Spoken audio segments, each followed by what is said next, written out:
డిఎస్సిలో అక్రమాలంటూ వస్తున్న ఆరోపణలపై జగన్ తో బహిరంగ చర్చకు సిద్ధమవుతున్న మంత్రి లోకేష్ సవాల్ కు మాజీ మంత్రి పేర్ని నాని సై అన్నారు. డిఎస్సి పై చంద్రబాబుతో చర్చించడానికి జగన్ వస్తారు. మీరు వస్తానంటే నేను రెడీగా ఉన్నా, మీకు దమ్ముంటే రావాలి అని ప్రతి సవాల్ విసిరారు. నారా లోకేష్ గారి రాష్ట్రానికి విద్యాశాఖని వెలగబెడుతున్నారు. ఆయన విద్యాశాఖ మినహా, విద్యాశాఖ సంబంధితమైన విషయాలు మినహా అన్ని విషయాలు నాయేనంటాడు, అన్ని విషయాలు నేనేనంటాడు.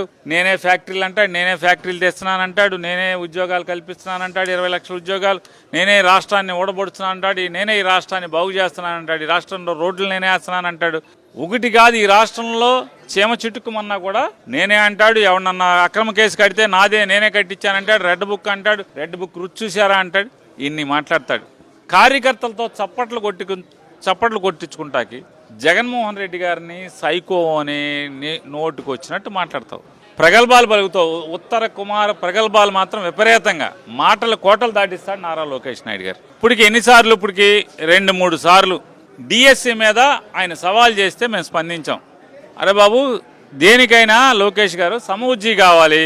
ఈ రాష్ట్రానికి మంత్రివి, మొదటిసారి ఎమ్మెల్యే మీరు చేసేది, first time MLA Nara Lokesh, మంత్రి మీ హోదా. అది మేము కూడా మంత్రులకు పెట్టిన వాళ్ళు ఉన్నాం, మేము వస్తామని చెప్పి సమయం చెప్పు, డేట్ చెప్పు, ప్లేస్ చెప్పు అని చెప్పి మేము కూడా ప్రతి సవాల్ చేసాం. నీకు చేత కాకపోతే నాని నువ్వే ఫిక్స్ అయ్యని చెప్పు, నేను పెడతానని చెప్పాను. దానికి ఉలకో పలకో ఇవాళ కార్యకర్తలతో 4 గోడల మధ్య చప్పట్లు కొట్టించుకుంటాకి జగన్ రావట్లేదు, నేను పిలుస్తున్నాను, పిలిస్తే రావట్లేదు. నారా చంద్రబాబు నాయుడు గారిని రమ్మను, జగన్మోహన్ రెడ్డి గారు వస్తాడు. డిఎస్సి మీద చర్చించడానికి నారా చంద్రబాబు నాయుడు గారిని రమ్మను, జగన్మోహన్ రెడ్డి గారు వస్తాడు. నువ్వు చర్చిద్దాం అనుకుంటున్నావా లోకేష్ గారు? నేను రెడీగా ఉన్నానని ఇప్పుడు బోళన్ సార్లు చెప్పాను, మళ్ళీ చెప్తున్నా. మీకు చావుంటే చేతనైతే పేరు నాని వస్తాడు.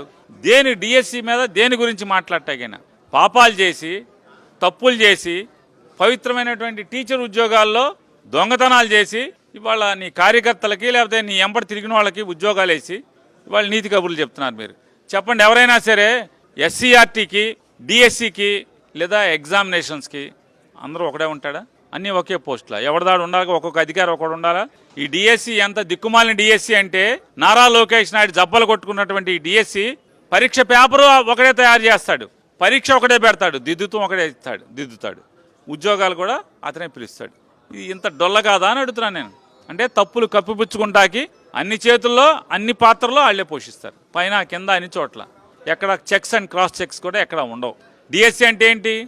జిల్లా selection committee, district selection committee. మరి జిల్లా కలెక్టరేట్లో మీరు డిఎస్సి లిస్టులు పెట్టాలి కదా, మరి ఎక్కడ పెట్టారు? సెక్రటరేట్లో పెడతాం ఏంటి? జిల్లా కలెక్టరేట్ల దగ్గర ఎందుకు మీకు పెట్టే చావలేదు అని అడుగుతున్నా. ఆ రోజు ఎందుకు పెట్టలేదు? పెట్టాలి కదా. 1:1 పిలిచి మెరిట్ వెరిఫికేషన్, మెరిట్ సర్టిఫికేట్లు వెరిఫై చేశారు.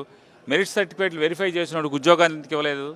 స్పోర్ట్స్ కోటా ఎంత దిక్కుమాలిన కోట. మీరు జాతీయ స్థాయిలో పథకం పొందినోడికి, గోల్డ్ మెడల్ పొందినోడికి లేదా సిల్వర్ మెడల్ పొందినోడికి ఉద్యోగం ఇవ్వకుండా ఊరికే పాల్గొన్నోడికి మీరు ఉద్యోగాలు ఇచ్చారు. కనీసం అర్హత లేకుండా ఇచ్చారు, తర్ఫీదు పొందకుండా ఇచ్చారు, డిఎస్సి రాయకుండా ఇచ్చారు. గమ్మత్ ఏంటంటే టెట్ కానీ డిఎస్సి కానీ 2 పరీక్షలు రాయకుండా మీరు ఉద్యోగాలు ఇచ్చారు, టీచర్ ఉద్యోగాలు. వీళ్ళు మళ్ళీ ఆటలు కాదంట, సైన్స్ చెప్తారంట, ఇంగ్లీష్ చెప్తారంట, సోషల్ స్టడీస్ చెప్తారంట, మ్యాథ్స్ చెప్తారంట, అన్ని భాషలు చెప్తారంట, అన్ని సబ్జెక్టులు చెప్తారంట. డిఎస్సి లేదు, టెట్ లేదు, స్పోర్ట్స్ సర్టిఫికెట్లు అవి దొంగ సర్టిఫికెట్లు అండి. రుజువు చేయడానికి ఛాలెంజ్ చేస్తున్నాం. ఇప్పటికి 100 సార్లు ఛాలెంజ్ చేసాం. పిల్లలు ఛాలెంజ్ చేశారు. కోర్టు గురించి మాట్లాడుతున్నాం. 150 కేసులు వేశారు, పొడి చేశామని. మరి కోర్టు స్పోర్ట్స్ కోటాను విచారణ చేయమంది కదా, రాజీనామా చేయి. సిగ్గుంటే రాజీనామా చేయాలి కదా. కోర్టు విచారణకు ఆదేశించింది కదా. నిన్న డప్పాలు కొట్టావు కదా, కోర్టు ఆపలేదు, ముందుకెళ్ళమంది అని. మరి కోర్టు విచారణ చేయమని ఇచ్చింది కదా. స్పోర్ట్స్ కోటాలో రిక్రూట్మెంట్ మొత్తాన్ని విచారణ చేయమని చెప్పింది కదా. నవ్వుతాడు కదా ఎవడన్నా. మరి మీరు ఇచ్చిన స్పోర్ట్స్ కోటా రిక్రూట్మెంట్ ఇచ్చినటువంటి జీవోని డిఎస్సి పరీక్షల ముందు 19వ తారీఖు ఎందుకు ఇచ్చారు? డిఎస్సి పరీక్షలు పూర్తయిపోయి రిక్రూట్మెంట్ పూర్తవగానే ఎందుకు ఆ జీవోని మళ్ళీ మార్చారు? ఎందుకు మార్చారు? డొల్లతనం అది కాదా? తప్పుడుతనం అది కాదా? మీరు డబుల్ ఇంజిన్ అన్నారు కదా. ఢిల్లీలో విద్యాశాఖ మంత్రి జెన్జీ ఉద్యమంతో, కాక్రోచ్ ఉద్యమంతో మరి రాజీనామా చేశాడు కదా. మరి నువ్వు కూడా రాజీనామా చేయాలి కదా. రాజీనామా నీకు చావు ఉంటే, నిజంగా నీలో నిజాయితీ ఉంటే, ఇంత అవినీతి ఆరోపణలు ఎదుర్కొంటున్నటువంటి విద్యాశాఖ మంత్రిగా మీరు తప్పుకుని ఎవడుకోవడానికి ఇవ్వండి. ఆశపడుతున్నాడు కదా ఆయన. ఎవరు నాకు మంత్రి ఇవ్వలేదని చెప్పని కంగారు పడుతున్నాడు, లేదా ఆశ పడుతున్నాడా? నాకు ఇస్తే బాగుండని కానీ మిమ్మల్ని అడుగుతున్నాడు కదా. బోండా ఉమా గారు ఉన్నాడు కదా, ఇవ్వు, పోయిందే ఉంది. విచారణ చేయించమని బోండా ఉమానే మంత్రి ఇచ్చి చేయించండి, కోర్టు అడిగింది కదా, అప్పుడు చేయించండి. ఆరోపణలు ఈ శాఖలో తప్పుడు రిక్రూట్మెంట్లు జరిగినాయి అని చెప్పని కోర్టు ఎంక్వైరీకి ఆదేశిస్తే మీరు ఎలా ఉంటారు? మీరు ఏ ముఖం పెట్టుకుని ఉంటారు మీరు? పైగా ఇంకా జగన్మోహన్ రెడ్డి గారు రమ్మన్నారు. నేను వస్తానయ్యా అని చెప్తున్నా, చర్చిద్దామని నీ ఇష్టం.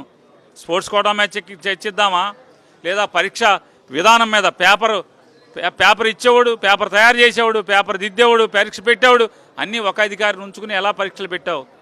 అది తప్పు కదా. 100 ప్రశ్నలు మా దగ్గర ఉన్నాయి. జగన్మోహన్ రెడ్డి గారు 100 ప్రశ్నలు మిమ్మల్ని సంధించాడు, ఒక్కదానికి సమాధానం చెప్పకుండా డొల్ల మాటలు, ఉత్తర కుబార ప్రగల్భాలు, సుత్తి మాటలు, చప్పట్లు కొట్టించుకునే మాటలు కార్యకర్తలతో. ఇప్పటికైనా చెప్తున్నాం, తక్షణం నారా లోకేష్ నాయుడు రాజీనామా చేయాలి. డిఎస్సి పేరుతో జరిగినటువంటి అక్రమాలన్నీ కూడా న్యాయమూర్తితో విచారణ చేయించాలి.